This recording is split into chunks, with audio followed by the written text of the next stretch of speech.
Hey, Jasper and I missed the last couple of podcast episodes for various reasons. So I figured I'd do a brief little episode just to keep things rolling. Yeah, my power went down out here in the country 2 episodes ago. So we were just starting off the pod and then my power shut down for a while. I guess they were working on lines out here. And then more recently, actually I had a pickleball tournament. The last Sunday when we normally record, so we did just a voice check-in on the phone, the two of us, but and then we've got some travel, both of us, coming up, so we may not be doing consistently every oh, I got a spider web on me walking here in the woods. So anyway, I just thought I'd check in about a couple of things that are going on in business, and hopefully it's helpful. Still we're using Smarter Contact for SMS marketing, and that's been good. The interface has benefits that Launch Control doesn't have, and then it has some drawbacks. So the benefits are that you can take calls in the app on your desktop, which is awesome. The phone app is really good too for Smarter Contact.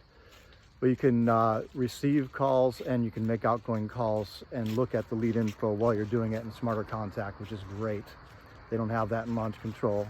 Launch Control has better tracking data, little graphs and stuff on the dashboard. And their follow-up sequences are much better in Launch Control. You can just pop stuff into a follow-up sequence and it automates pretty easily. And building those sequences is better in Launch Control than Smarter Contact, from my experience so far. We're still figuring out how to do it, but that means it's not intuitive and easily done in Smarter Contact. So that's my compare and contrast with those two SMS platforms. The big one with Smarter Contact that's been huge is the ringless voicemail that you can do in there. And they don't have that in Launch Control. It's included with Smarter Contact. And we've been getting a 2 to 3% response rate from ringless voicemail campaigns we've been doing, which is huge because our direct mail in North Carolina has dropped down to like less than 1%. Sometimes less than 0.5% response. Gotta get this spider web off of me. And so the 2 to 3% is great, and text response is somewhere, around 1% or a little bit less for us generally. So ringless voicemail is good, and Smarter Contact has that, and it's working well for us so far. We do get a lot of wrong numbers, so you get a lot of return calls because you're dropping a voicemail, and people call back and go, "Hey, did you call me?" And we go, "Yeah, we're calling you about this piece of land." And I think about 40% of them have been wrong numbers, and that might be partly due to our data. I don't know. But then, we're getting our data from Direct Skip, and it's been a pretty good data source.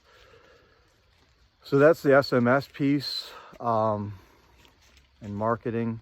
We're still going to do some direct mail. Smarter Contact went down because they're upgrading their system, but they, I think, failed, and so now they're down for like a week.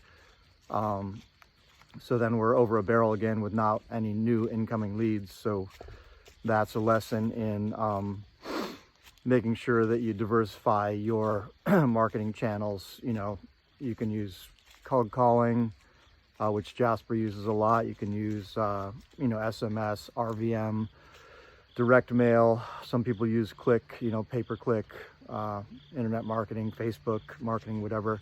But if you diversify your channels, then you won't be over a barrel when the leads, when one of the channels has an issue, especially these texting channels. We've had issues now with Launch Control and with Smarter Contact. With them, I'm walking across rocks across the stream here, with them going down and us not being able to generate new leads. What it has done is it's taught us to maximize the leads that we have and be more effective with that. So that's been a silver lining. But let me look at my list here and see what else I have to check in about. Oh, so I just wanted to go over a deal.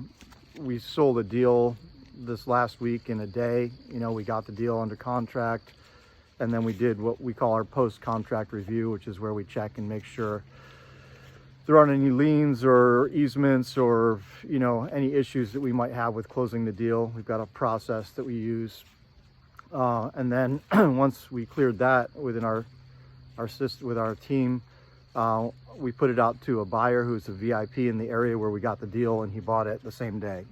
We talked on the phone and negotiated a little bit, and the deal was done and sold. So that's a huge victory. I think there are two pieces to that I would talk about. One is, you know, the saying in real estate, you make your money when you buy, because we had the seller come in and give us a price on this one. I think the price was $11,000 for a vacant lot, building lot. And so, you know, my attitude is like, well, if they lead with 11,000, maybe they'll take a little bit less. We ended up talking to them and getting it for 8,000. So we make 3,000 there on that end, right? And then we put it out to one VIP buyer for 20, and ended up negotiating down to 18. So, you know, we made money on both ends on that, but an extra $3,000 just for negotiating with the seller and not accepting the first price they gave, which seemed like a decent price for the property. Their motivation was they just inherited the property.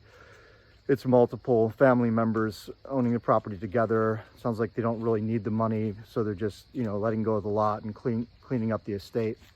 So it's a good situation to negotiate down a little bit and make a little extra money for the business. So that was a victory for us this week. And then so far this month we've closed 4 deals. It's the last week of September now, so 4 deals is light for us. We want to be closing 8 to 10 deals, so it's been a challenging month in that way. We've got 1 to 2 more that could close this week, but you never know.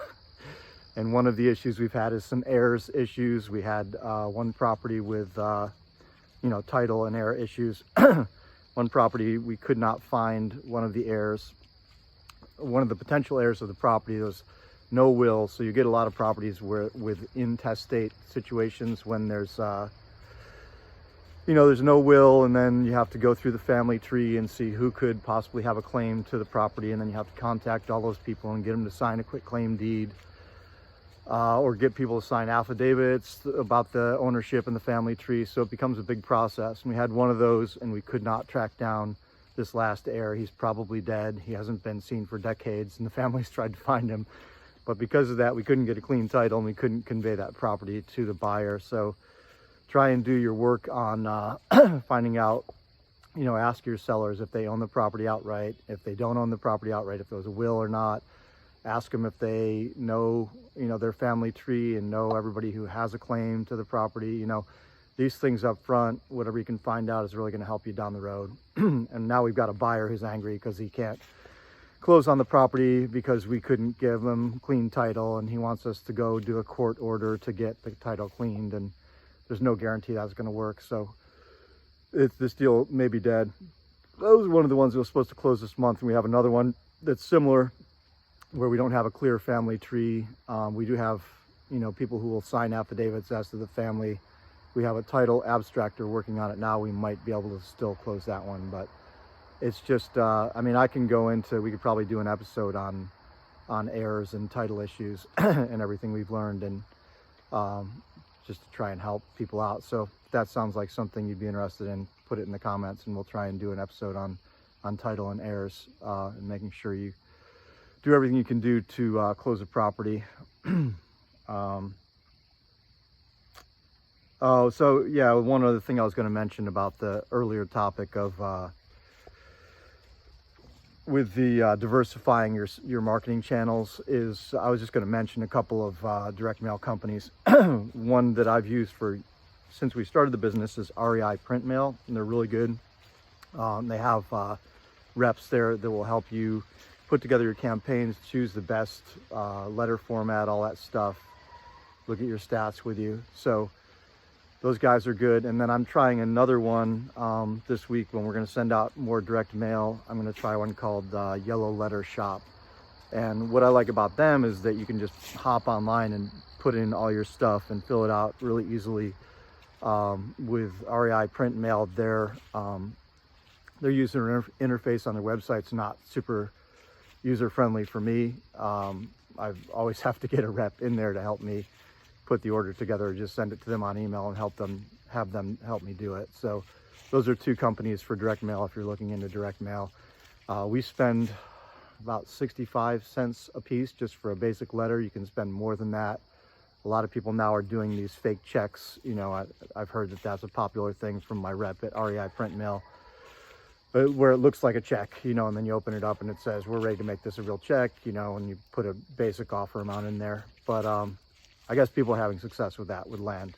We tried one campaign and it didn't test any better than our basic letter. So I'm not sure I'm going to do that going forward because it costs more. And then lastly, I'll just end up with a couple of books and inspiration that Jasper and I have been talking about. Dan Sullivan's new book, excuse me, Dan Sullivan and Benjamin Hardy did Who Not How, which is a big book that's informed my business growth and Jasper's too. And great book about delegating and figuring out who's the best person is to do a job, not how you're going to do everything yourself. And then they just released a recent book called 10X is Better or Easier Than 2X. And it's great. It's really about mindset shifting and just changing your whole paradigm about how you look at business, rather than trying to do the math to get to 2 or 3X, which can be really energy killing. This is more about expanding your horizons and your mindset, and it's really good stuff. You can go on like YouTube or podcasts and look for Dan Sullivan's interviews on 10X is Easier Than 2X, and he shares a lot of the ideas. You know, I found something on YouTube, but reading the actual physical copy of the book is great for me. I like to just dive into the ideas. Jasper, I think, just finished it up, and he's the one who inspired me. He's like, you got to get the book, you know, so I picked it up and been reading it this week. And then Alex Hormozy is somebody we always talk about, but he's putting out so much content and he brings a ton of value. I listened to one episode 610 of his podcast called The Game, and then it was an episode on doing the work, and talks about writing his book and the ridiculous amount of hours he spent writing his book, but he wanted his book to be world-class, not just good. And just talks about the distinction between going the extra mile to get to world-class and how it will really pay off in the long run, and a lot of other good points. So I recommend listening to Alex Hormozy if you haven't, and that was a good episode on his podcast, The Game, number 610. And that's what I have for a little fill-in podcast episode. Jasper and I will be back in a couple of weeks after we're done with this travel. And thanks for listening and watching. If there's anything you want more information on, or you want us to talk about more in the future, please leave a note in the comments. And if you like the podcast, like it. If you like it enough to listen more, follow us, and have a great day.